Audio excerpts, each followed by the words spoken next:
Sometimes I wish that I could just quit, but then the other times there's nobody better than this. Even though you never listen and you're always right, and I guess I would've never fit your type, except for that first night, the 2 kids under that moonlight, the 8 McDonald's at midnight, became the best of friends. I remember our first time in Boston. Congrats! Ito na yung hinihintay mo na your big day. Kakasal ka na kay Kuya. I'm very happy kami kasi naiyak ako. You say that I'm just too much. Congrats. Sana lagi na lang kayong magkabati ni Ate Perlin at mag-reply ka na lagi sa mga messages na para hindi nagagalit sa'yo. And I take too long, and I guess I would've never fit your song.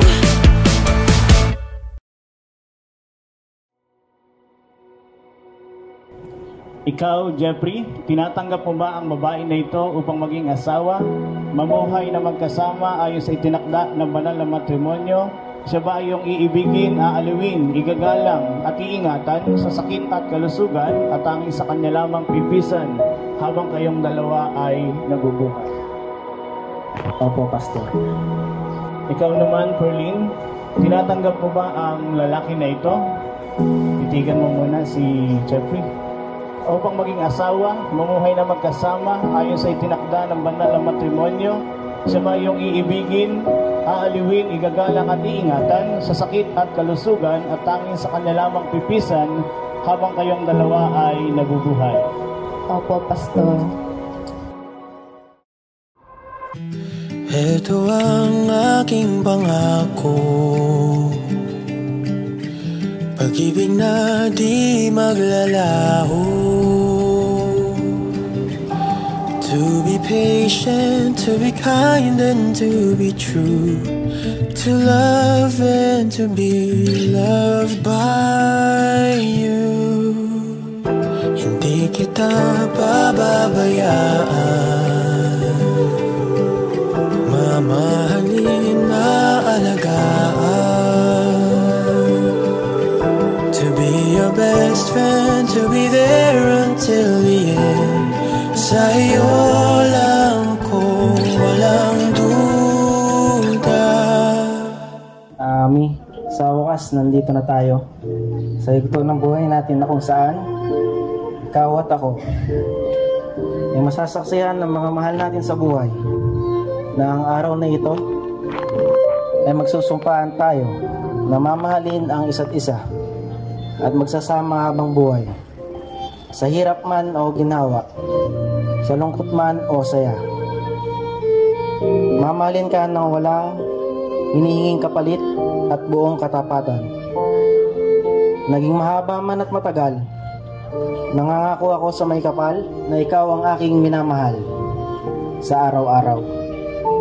Ang pipiliin ko'y tanging ikaw.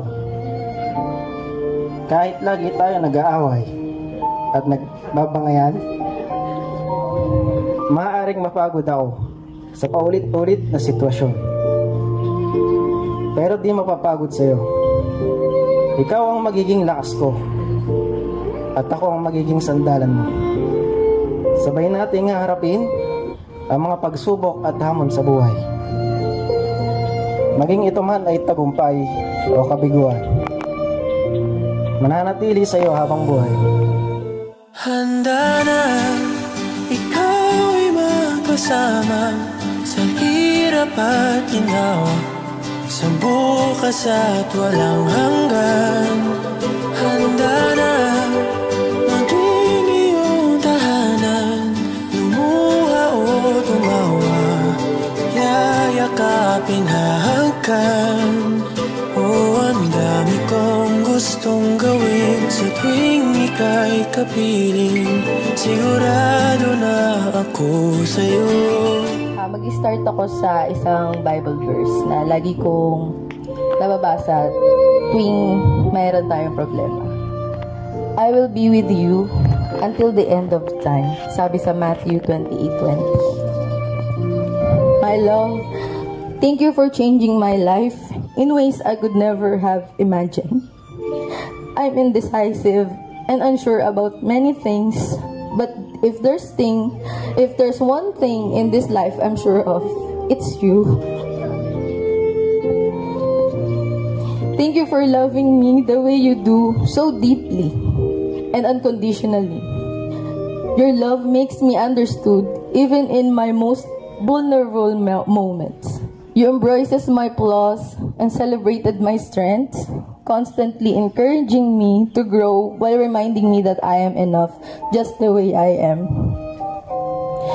I promise to stand by you in good times and in bad times, to celebrate your joys and to lift you up in moments of struggle. You will never be alone, for you will always have me. Together, we can weather any storm, today and for always. I choose you every day in this lifetime and every lifetime to come. Ako'y handa na. Handa na. Yeah. Ito ang aking pangako, pag-ibig na di maglalaho, to be your best friend, to be there until the end. Sa'yo lang ako, walang duda. Handa na, ikaw ay makasama sa hirap at ginawa, sa bukas at walang hanggan. Handa na maging iyong tahanan, lumuha o tumawa, yayakapin hahagkan. Oh, ang dami kong gustong gawin sa tuwing ika'y kapiling. Sigurado na ako sa'yo, ako'y handa na. Handa na. Ako'y handa